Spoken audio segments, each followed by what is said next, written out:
My name is Irene Marshall, and I was 29 years old when I walked into a Christmas dinner that was never meant to feed me, only to break me. At least that's what it felt like in hindsight. At the time, I still believed in benefit of the doubt. I still believed that if you showed up enough, loved someone consistently enough, and swallowed enough awkward silences, eventually people would meet you halfway.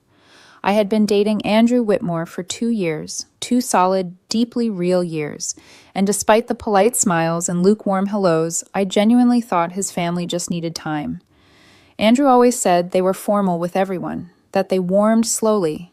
I trusted him because he had never given me a reason not to. Andrew came from money, the kind that didn't talk loudly about itself because it didn't have to. His father owned a chain of private investment firms. His mother floated between charity boards and exclusive social clubs like it was a full-time occupation. I came from a quieter world. My parents worked ordinary jobs, taught me to show up on time, keep my word, and treat people decently, whether or not they could do anything for me. Andrew loved that about me, or so he said. He loved that I didn't care about status, that I worked hard, that I laughed easily. I loved him because he was kind in private, steady in chaos, and never once made me feel small. So when his father called me personally on Christmas Eve morning and said, "Irene, we need to talk about your relationship with our son. Come to dinner tonight." Just you, my stomach dropped, but my heart still tried to hope. I told myself this was it, the olive branch, the moment where they finally saw me as permanent instead of temporary. I spent the entire afternoon spiraling between nerves and cautious optimism. I changed outfits 3 times. I debated whether bringing wine would feel presumptuous or respectful. I practiced neutral smiles in the mirror, rehearsed calm responses to imagined questions. I didn't tell Andrew about the call, not because I was hiding it, but because his father had explicitly said, "We'd like this to be a family conversation." I assumed Andrew knew. I assumed wrong. When I arrived at the Whitmore house, the first thing that struck me was how quiet it was. No music, no smell of food, no warmth spilling out into the cold evening air like every Christmas gathering I'd ever known. His mother opened the door with a smile that stopped just short of her eyes. "Andrew isn't here," she said immediately, as if answering a question I hadn't asked yet. "We asked him to stay away tonight." Something in my chest tightened. "This is just a conversation," she added, already turning away, already assuming I would follow. The dining room looked less like a holiday dinner and more like a board meeting. The table was bare, no plates, no decorations, just water glasses placed with surgical precision. His father sat at the head of the table, his mother to his right. Andrew's older sister Victoria sat across from her, arms folded, gaze fixed firmly on the wood grain in front of her. One chair was pulled out for me. "Sit," his father said. I did, and that was the moment I realized too late that this wasn't an invitation. It was a verdict. I remember noticing my hands first. They were folded neatly in my lap. Fingers interlocked, but I could feel the dampness between them, the slight tremor I was trying very hard to control. No one offered me water. No one asked if I was comfortable. The silence stretched long enough that it stopped feeling accidental and started feeling deliberate, like they were waiting for me to shrink under it. Andrew's father cleared his throat and leaned back in his chair. Fingers steepled posture, relaxed in a way that felt rehearsed.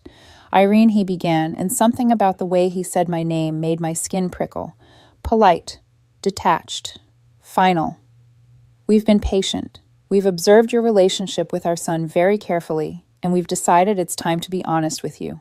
My heart thudded once hard.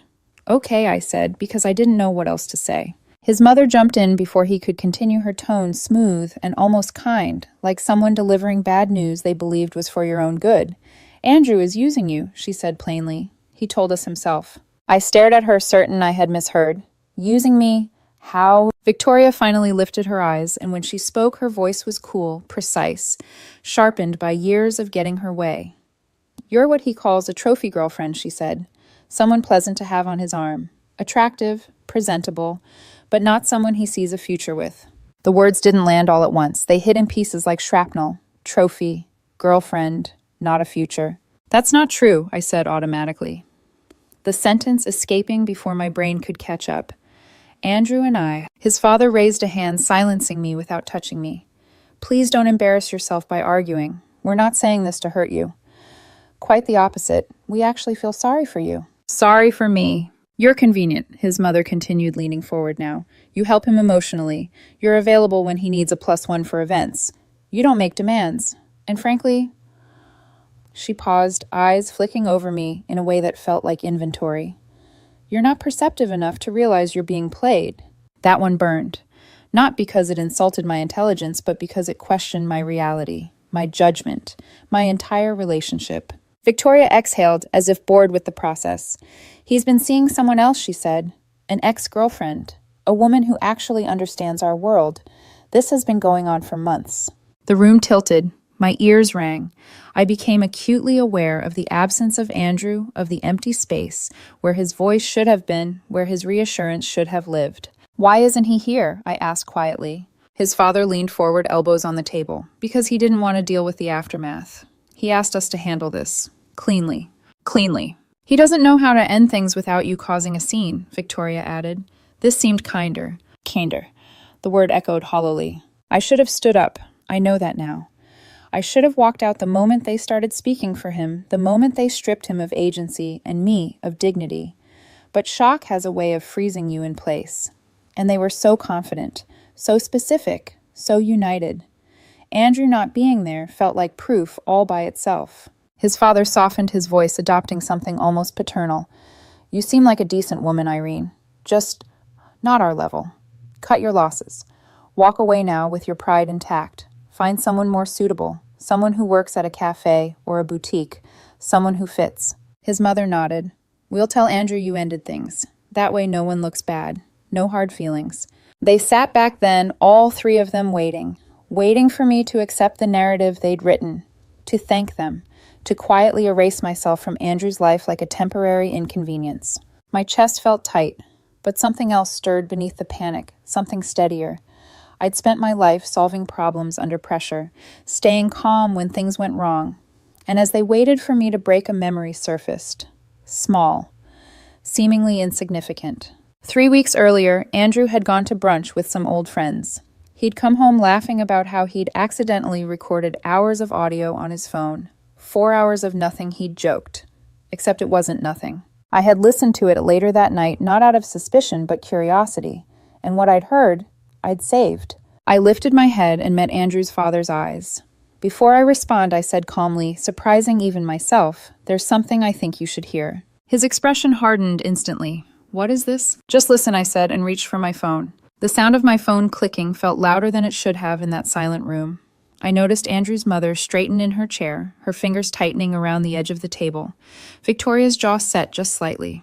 His father didn't move at all, only watched me with narrowed eyes, as if he could will whatever I was about to do into harmlessness. I hit play. Andrew's voice filled the space between us, warm and unguarded, in a way I had never once heard him sound around his family. I love her so much, it's honestly embarrassing, he said, laughing softly. I catch myself smiling like an idiot just thinking about her face. Is that crazy? One of his friends responded with a teasing groan, and Andrew laughed again, that easy, familiar sound that lived in my chest.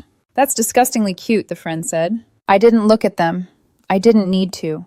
I stared at the condensation on my water glass as Andrew kept talking. I know my parents hate her, he continued. My mom keeps saying I can do better, whatever that means.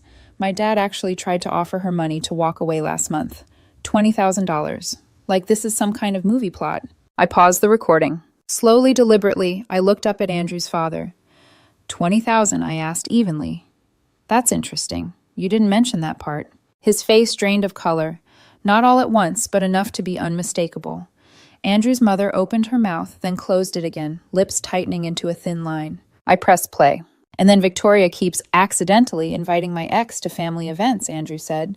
She showed up at Thanksgiving and everyone acted like it was totally normal, like I wouldn't notice. Victoria shifted in her seat. This is out of context, she said sharply. I didn't stop it. They keep trying to convince me Irene is using me for my family's money. Andrew went on, frustration edging into his voice. Which is ridiculous. She won't even let me pay for dinner half the time. She paid off her student loans early. She's the most financially responsible person I know. When would she have time to scheme? She works 60-hour weeks. The room felt smaller now, heavier. I stopped the audio and finally met their eyes. There's about 20 more minutes of this, I said quietly. Him defending me, talking about our future, saying he thinks I might be the one. Andrew's father stood up so abruptly his chair scraped harshly against the floor. That proves nothing, he snapped. People say all kinds of things to their friends. It doesn't change reality. Oh, it changes something, I said. Because reality includes you trying to buy me off, and it includes you inviting his ex-girlfriend to family holidays behind his back. I turned to Victoria. That was you, wasn't it? Her gaze dropped to the table. I stood then, my legs shaky, but my spine straight. I came here tonight believing maybe you were finally ready to accept me. Instead, you tried to manipulate me into leaving the man I love by lying about his character. Andrew's mother leaned forward, panic bleeding through her composure. You can't tell him about this. Watch me, I said. I walked out without waiting for a response. The cold air hit my face like a reset. I sat in my car for a moment, hands gripping the steering wheel, and then I called Andrew. He answered on the second ring. Hey, love. How did it go? Are they being weird? You need to come over, I said. Now. Bring an overnight bag. There was a pause. What happened? I'll explain everything when you get here, I said, my voice softening. But I need you to know something first. I love you, and nothing that happened tonight changes that. He was at my place within the hour. We sat on the couch, knees touching, and I played him the recording. The parts I'd played his family and the parts I hadn't. The bribe, the setup with his ex-girlfriend, the quiet campaign to turn him against me. Andrew didn't speak while it played. When it ended, he covered his face with his hands and exhaled shakily. I suspected, he said finally. I just never had proof. I took his hands. I'm not angry at you. I am, he said hoarsely. At them. And at myself for not stopping it sooner. That night, Andrew made a decision I never asked him to make. He called his father and told him he knew everything. The bribe, the lies, the manipulation. His father's response came through the speaker cold and dismissive. We were doing what's best for you. You'll thank us when you're older. Andrew ended the call. That was Christmas Day, and that was only the beginning. The days after Christmas blurred together in a way that felt both surreal and brutally sharp. Nothing exploded right away. There were no dramatic confrontations, no immediate apologies or ultimatums. Just silence. The kind that hums in your ears and makes you hyper-aware of every breath you take. Andrew stayed with me that night, and the next, and the one after that. It wasn't a formal conversation, no boxes, no declarations. But somewhere between falling asleep on my couch and waking up to him already making coffee in my kitchen, we both understood that this was where he wanted to be. Space, he said. From the noise, from the pressure, from the constant expectation that he would eventually fall back in line. What neither of us expected was how quickly his family would rewrite the story. 2 days after Christmas, Andrew's grandmother called him. She was in her late 80s and sharper than most people half her age, the kind of woman who listened more than she spoke and never wasted a question. Apparently, Andrew's parents had called a family emergency meeting and told everyone that I had manipulated him into cutting off contact with them, that I was isolating him from his support system, that I was controlling him. Textbook, Andrew said dryly after he hung up. Classic deflection. His grandmother wanted to hear his side before believing anything. He told her everything about the bribe, the recording, the Thanksgiving ambush with his ex-girlfriend. When he finished, there was a long pause on the line. I always knew your father was a snob, she finally said. Gets it from his mother. Not my finest contribution to the gene pool. I laughed for the first time in days. But the entitlement didn't stop there. 2 days later, Andrew's mother showed up at my apartment unannounced. Andrew wasn't home. He was at work, so she waited, in the parking lot, for nearly 3 hours. When Andrew finally came back to grab some clothes, she cornered him between his car and the stairwell. He recorded the entire interaction without her knowing. Smart man. I listened to it later, my stomach tightening with every word.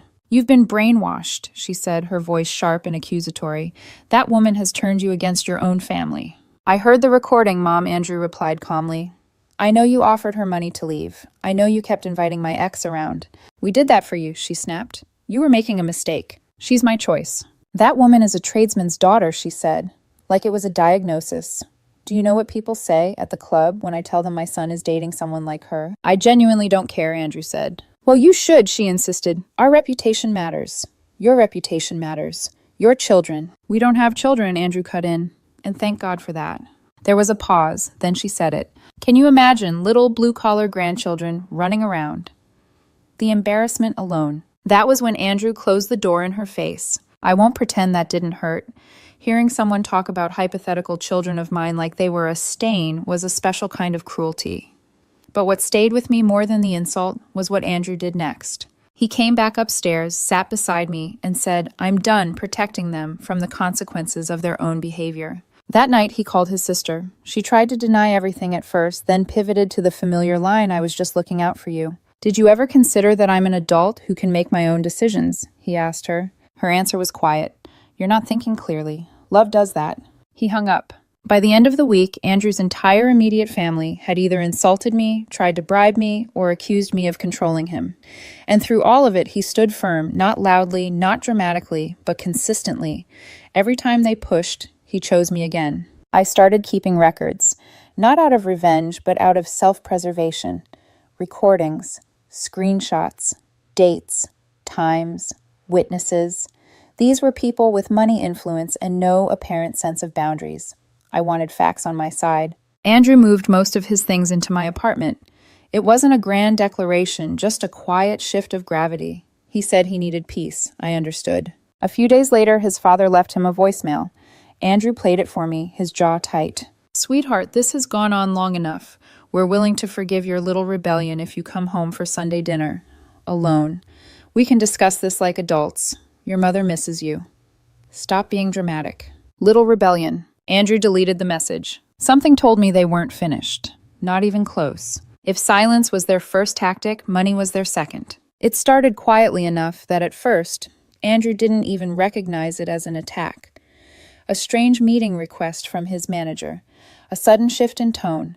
Conversations that used to be casual becoming stiff, overly formal, like everyone was afraid to say the wrong thing. Andrew had always been good at his job. Reliable. Respected. He'd worked his way up on merit alone, never once leaning on his last name. That independence was something his family had always tolerated, but never truly forgiven. What neither of us had known was that Andrew's father had invested in the company years earlier. Not publicly, not on paper where it was obvious. Just enough influence to whisper into the right ears when he wanted something to move. Andrew came home one evening looking pale, his jacket still on keys, forgotten in his hand. "They put me on notice," he said quietly. "Restructuring. That's what they're calling it." I didn't interrupt. I could hear it already, the careful vagueness, the lack of specifics, the way power disguises itself as procedure. "They wouldn't look at me," he continued.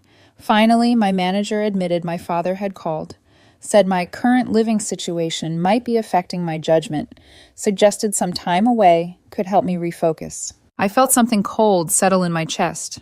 "He tried to get you fired." Andrew nodded once. Not directly. Just enough to remind me who's really in control. That night, Andrew didn't sleep. He paced, sat, stared at the ceiling.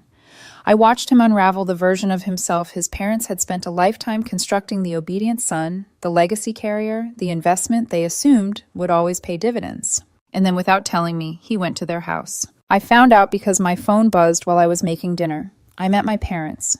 Need to handle this. Trust me. I won't lie. Fear clawed up my spine. I wondered if this was the moment they finally broke him, if the threat to his livelihood had succeeded where emotional pressure hadn't. I tried not to imagine him sitting at that long dining table again, surrounded, outnumbered. He called me 2 hours later. I confronted them, he said. His voice was steady but tired. All of them. My parents, Victoria. I laid it all out.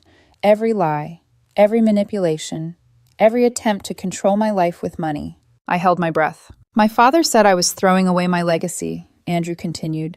"My mother cried and called me ungrateful. Victoria said you turned me against my own blood." "And you?" I asked. I told them that unless they apologized not just to me but to you and committed to treating you with basic respect, I was done. Completely. No holidays, no inheritance, no pretending. There was a pause. I could picture it too clearly, his father leaning back, that familiar smirk of superiority. "They laughed," Andrew said. "My dad actually laughed and said I'd come crawling back within a month." Andrew left. He didn't look back. He came home that night with a single box from his childhood bedroom. Old photos, a few books, things his parents would never miss, but that mattered to him. He set it down gently, like it held something fragile. The fallout was swift. A week later, Andrew was officially let go. Position eliminated, the email said. Clean. Bloodless. But we both knew the truth. I told him we'd be fine. My income could carry us for a while. I meant it. But Andrew refused to be idle. Within days, he was networking freelancing, proving mostly to himself that he was more than the role his father had tried to strip from him. And then his grandmother stepped in. She called Andrew and asked for the full story, not the curated version, not the polite version, the truth. When he finished, she was quiet for a long moment. Then she called a family meeting. She made Andrew's father sit there while she told him she was ashamed, that he was behaving exactly like his own mother had, cruel, controlling, obsessed with appearances. When he tried to justify it, she cut him off. I married a man with nothing but character, she said, and he treated me like a queen every day of his life. That matters more than any bank account.